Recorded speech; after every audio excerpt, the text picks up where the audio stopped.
King Charles praised for hosting Ramadan meal and LGBTQ+ lecture at Windsor Castle.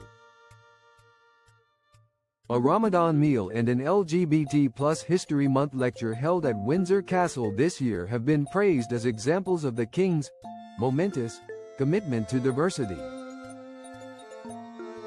The Royal Collection Trust, which manages the royal palaces, highlighted the events in its annual report, released on Tuesday, noting that inclusion and diversity was a key priority this year, as it hosted several religious and LGBTQ+ celebrations.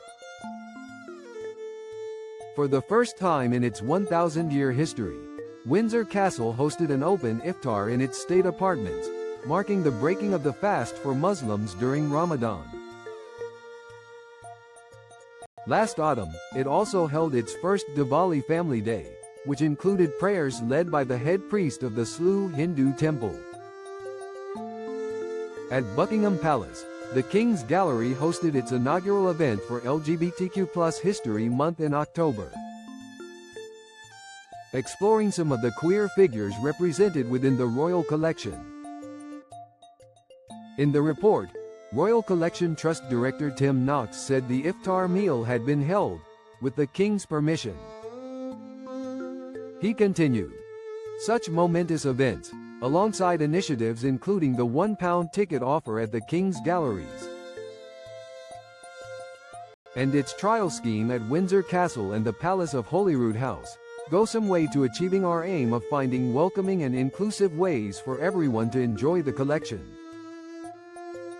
Our ambitions continue to grow with ongoing audience development and learning and community projects helping us to understand more about the audiences who don't currently visit our sites and how we can encourage them to do so."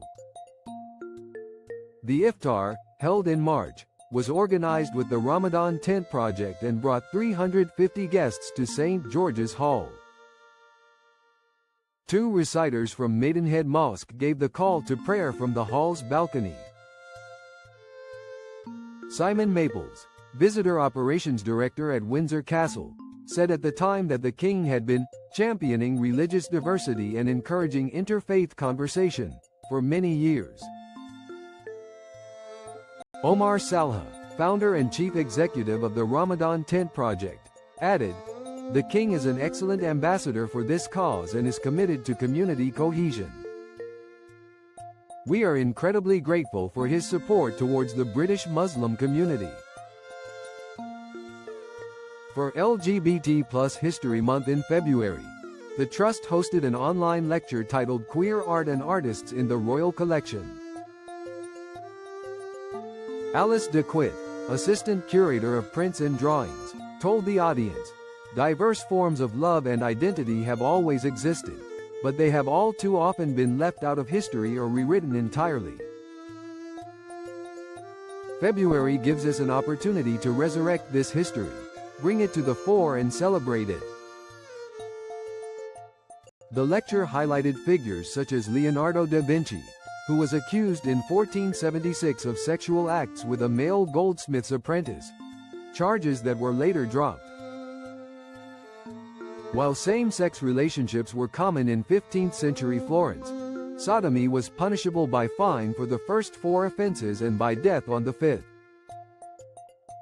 The accompanying material also featured Sappho, Michelangelo, Chevalier D'And, Rosa Bonheur, Oscar Wilde, and David Hockney as part of the Trust's LGBTQ+ stories.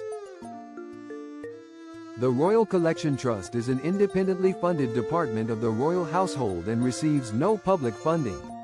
Its income is generated through admissions, retail, donations, and exhibitions, and is reinvested into conservation, public access, and outreach, including subsidized school travel. Last year, the Trust recorded an income of £89.9 million, an increase of more than £5 million, driven by record visitor numbers to Buckingham Palace. The report also detailed internal efforts to promote inclusion, including participation in a royal household-wide campaign encouraging staff to share personal experiences of inclusion and diversity in the workplace. as well as training on inclusive leadership and recruitment. Of those offered new seasonal roles at Buckingham Palace last year, 45% were from minority ethnic backgrounds. 4 staff from the Royal Collection Trust also joined a 6-month program aimed at helping professionally qualified refugees find fulfilling employment in the UK.